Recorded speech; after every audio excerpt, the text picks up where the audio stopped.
లో నీ ఆస్తి, నీ ధనం నీకు దక్కడం చూచుదామని పరిశుద్ధాత్మ దేవుడు సెలవిస్తున్నాడు. నమ్ముచున్న వాళ్ళు గట్టిగా అరిసివని చెప్పండి. నీ ఆస్తి నువ్వు కోల్పోయావు, నీ ధనం నీకు రాలేదు. అయితే నీకు దక్కకుండా సాతానుడు, అయితే దురాత్మలు, మనుషులు అనేక రకాలుగా ప్రయత్నాలు చేస్తున్నారు. అయితే వీటన్నిటి మధ్యలో పరిశుద్ధాత్మ సెలవిచ్చే మాట ఏంటంటే, ఏ ఆస్తి అయితే నీకు దక్కాల్సి ఉంటుందో, ఏ ధనం నీకు రావాల్సి ఉంటుందో, నీ ఆస్తి, నీ ధనం నీకు దక్కే విధంగా నేను చేస్తాను, నువ్వు చూస్తావని పరిశుద్ధాత్మ దేవుడు సెలవిస్తున్నాడు. నమ్మచ్చు వాళ్ళు గట్టిగా అరిసివని చెప్పండి. కొంతమంది మీ ఆస్తి లాక్కునే ప్రయత్నం చేశారు, లేక ఉమ్మడి ఆస్తి విషయంలో తండ్రి నుంచి, తల్లి నుంచి మీకు రావాల్సిన ఆస్తి రాకుండా చేశారు. కొందరు మీ డబ్బు తీసుకున్నారు, ఆ డబ్బు తిరగకుండా ఎగ్గొట్టే ప్రయత్నం చేస్తూ ఉన్నారు. అయితే ఈ విషయం నుంచి మీరు కన్నీరు కారుస్తూ ప్రార్థన చేస్తున్నారు. అయితే పరిశుద్ధాత్మ దేవుడు మీకు దక్కుతుంది సెలవిస్తున్నాడు. నమ్మచ్చు వాళ్ళు గట్టిగా అరిసివని చెప్పండి. ఈ ప్రవచన వాక్కు యోబు 42వ అధ్యాయము 10వ వచనం నుంచండి. యోబు తన స్నేహితుల నిమిత్తము ప్రార్థన చేసినప్పుడు యెహోవా అతని క్షేమ స్థితిని మరలా అతని దయచేశాను. మరి యోబు నాకు పూర్వం కలిగిన దానికంటే రెండింతలు అధికంగా యెహోవా అతనికి దయచేశాను. వాక్యం తెలియజేస్తుంది. సాతానుడు యోబును అటాక్ చేశాడు. దానివల్ల నష్టపోయాడు, అనేక ఆస్తి పోగొట్టుకున్నాడు, పిల్లల్ని కూడా పోగొట్టుకున్నాడు.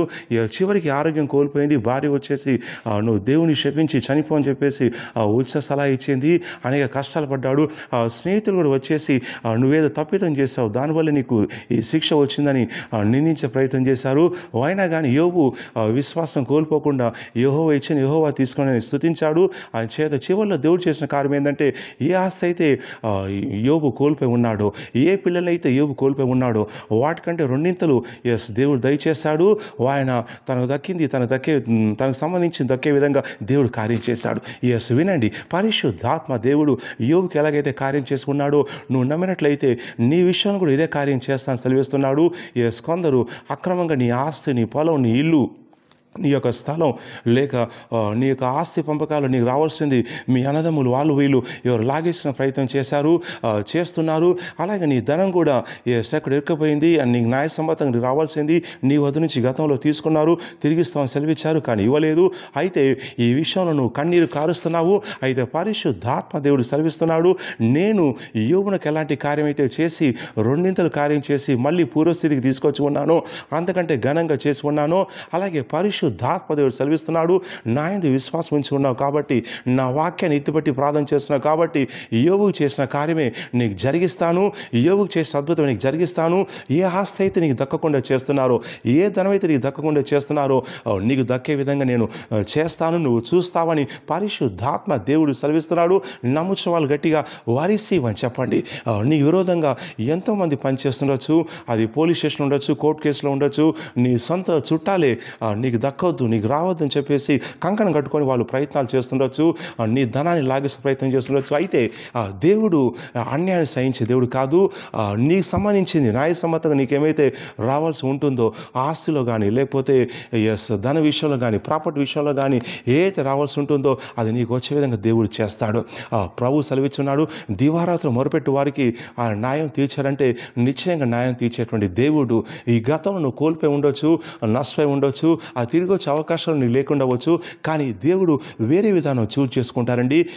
యోబు యొక్క పిల్లలు చనిపోయారు, కానీ దేవుడు మళ్ళీ సంతానం ఇచ్చి పిల్లల్ని కలుగచేశాడు. అలాగే నువ్వు కోల్పోయిన దాన్ని నువ్వు తిరిగి పొందుకోపోవచ్చేమో, కానీ కోల్పోయిన దాన్ని మరో విధానంలో, మరో రూపంలో, మరో కోణంలో, మరో స్థలం నుంచి, మరో వ్యక్తుల ద్వారా వచ్చే విధంగా దేవుడు మార్గం సరళం చేస్తాడు. ఆయన రీకవరీ చేసే దేవుడు. ఏమైతే నువ్వు కోల్పోయినావో అది రీకవరీ చేసే దేవుడు.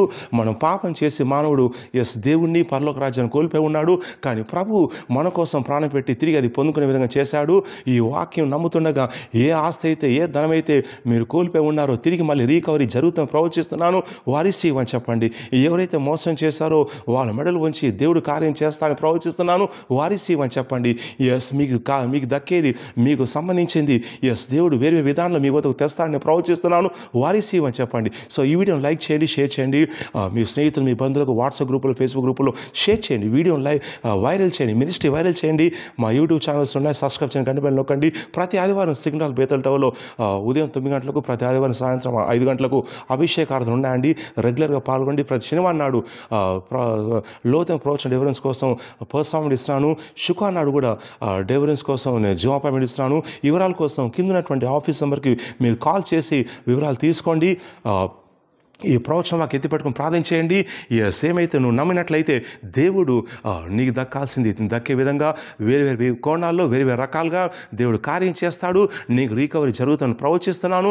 నమ్ముచిన వాళ్ళు గట్టిగా వరిసీవ్ అని చెప్పండి. God bless.